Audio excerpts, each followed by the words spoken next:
Budidaya Ternak Politeknik Pembangunan Pertanian Purbang Tenggoang. Nah, kali ini saya akan menjelaskan tentang sistem pencernaan ruminansia. Ternak ruminansia terdiri dari ruminansia besar dan ruminansia kecil. Ternak ruminansia besar diantaranya seperti sapi dan kerbau, sedangkan pada ruminansia kecil diantaranya seperti kambing dan domba. Pencernaan adalah tempat di mana makanan diproses di dalam tubuh. Pencernaan pada ternak ruminansia tentunya berbeda dengan ternak lain, karena pada ternak ruminansia memiliki lambung ganda. Proses pencernaan pada ternak ruminansia terjadi secara mekanis dan enzimatis atau kimiawi. Organ-organ pencernaan pada ternak ruminansia dimulai dari mulut, esofagus, rumen, retikulum, omasum, abomasum, pankreas, hati, kantung empedu, usus kecil, sekum, usus besar, dan rektum. Nah, kali ini saya akan menjelaskan fungsi-fungsi dari organ-organ pencernaan pada hewan ternak ruminansia. Yang pertama yaitu mulut. Rongga mulut berfungsi sebagai tempat masuknya makanan dan dimulainya proses pencernaan. Rahang ternak ruminansia dapat bergerak menyamping untuk menggiling makanan. Pengunyahan yang terjadi di dalam mulut bercampur dengan saliva atau air liur karena membantu proses pengunyahan dan menelan makanan.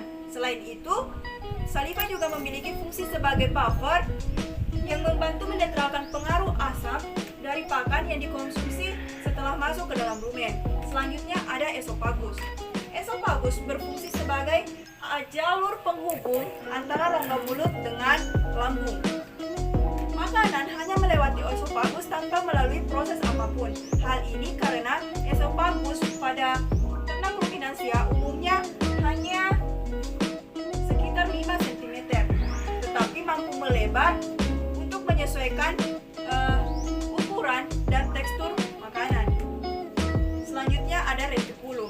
Retikulum atau biasa disebut sebagai perut jala berfungsi sebagai tempat mencampur makanan hingga menjadi gumpalan-gumpalan kasar atau bolus. Setelah itu, makanan akan didorong kembali ke rongga mulut untuk dimamah yang kedua kalinya sehingga tekstur dari makanan tersebut menjadi lebih halus. Yang keempat yaitu rumen.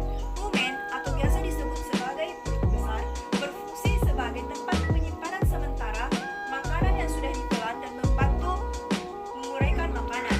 Di dalam rumen, populasi bakteri dan protozoa menghasilkan enzim oligosakarase, hidrolase, glikosidase, amilase, dan enzim selulase.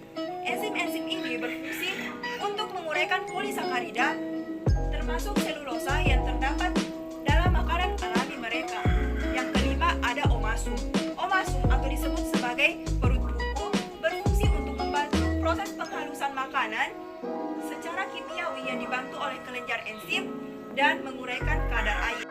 Selanjutnya yang keenam yaitu abomasum. Abomasum atau biasa disebut sebagai perut masak memiliki fungsi untuk mencerna gumpalan makanan melalui enzim dan asam klorida. Selain itu juga berfungsi sebagai desinfektan bagi bakteri jahat yang masuk bersama makanan. Yang ketujuh ada hati.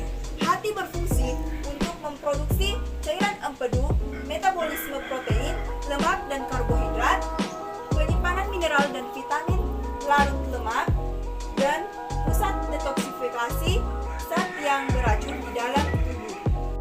Yang kedelapan ada pankreas.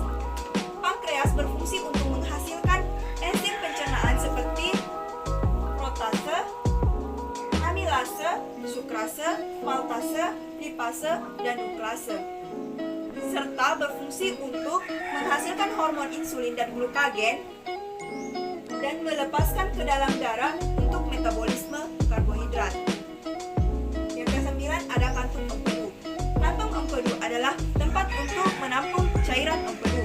Empedu berfungsi untuk membantu pencernaan dan penyerapan lemak serta berperan dalam pembuangan limbah tertentu dari tubuh, terutama hemoglobin yang berasal dari penghancuran sel darah merah dan kelebihan kolesterol.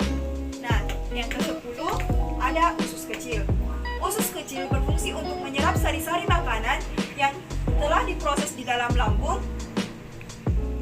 Kemudian sari-sari makanan yang diserap diedarkan ke seluruh tubuh dan diubah menjadi energi.